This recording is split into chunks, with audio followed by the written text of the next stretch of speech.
Carl Gustav Jung, the Swiss psychiatrist and founder of analytical psychology. Carl Gustav Jung, the Swiss psychiatrist and founder of analytical psychology, once said, "Until you make the unconscious conscious, it will direct your life and you will call it fate." And in that single sentence lies the key to understanding one of Jung's most compelling concepts, the shadow. The shadow is not just a spooky metaphor for darkness. It's a psychological reality, an invisible part of you that lives in the unconscious. It holds all the parts of yourself you refuse to see. The traits you suppress, the feelings you ignore, the desires you consider shameful, weak, or unacceptable. They all go into the shadow. But here's the catch, burying these parts doesn't destroy them. Instead, they gain power.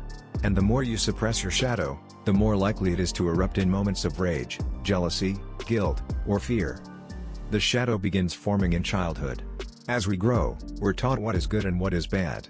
When a child is told not to cry, not to be angry, not to speak too much, those natural instincts don't vanish. They simply get pushed into the unconscious. Over time, we become a carefully edited version of ourselves, wearing a mask Jung called the persona, the social face we show the world. But the parts we hide don't disappear. They collect in the dark corners of our psyche, becoming the shadow. And the more we deny it, the more it controls us from behind the scenes. You might think, "I'm a good person. I don't have a shadow." But Jung would argue the opposite. The stronger your image of being good, the more likely you're ignoring the darker parts of yourself. That doesn't make you bad. It makes you human. The shadow isn't evil. It's simply repressed potential, both negative and positive. Yes, it contains our envy, lust, rage, and prejudice. But it can also contain buried creativity, assertiveness, sexual energy, and confidence. Ignoring your shadow creates a dangerous split within you. It can project itself onto others. This is why we so often see in others what we refuse to see in ourselves. The things that irritate us, that we judge or hate in others, often reflect our own unacknowledged traits. Jung warned that what we deny within becomes our enemy in the outer world. The person who represses anger may find themselves constantly surrounded by rude people. The one who denies ambition might resent successful people. The shadow speaks not in words, but in patterns. But there is a way out.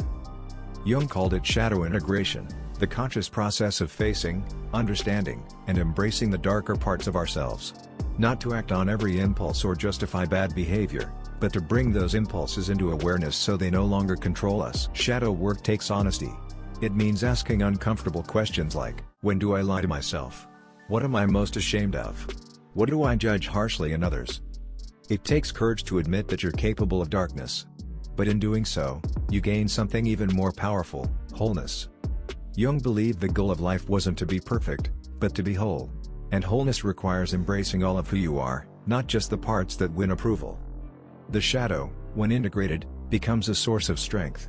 It fuels creativity, vitality, and deep empathy. It allows you to act, rather than react. To forgive, rather than project. To lead, rather than follow your wounds. In myths and stories, the hero always enters the dark cave, battles the monster, and emerges transformed. That cave is your unconscious. That monster is your shadow. And that transformation is who you're meant to become. As Jung wrote, one does not become enlightened by imagining figures of light, but by making the darkness conscious. You are not just the light. You are also the darkness that gives it contrast. The question is, are you willing to look within? Because the shadow will wait. It lives in silence. But it speaks through your fears, your patterns, your projections. And if you don't face it, it will shape your life without your permission. But if you dare to know it, to hold it, and to bring it into the light, it becomes your ally. And in that union, you become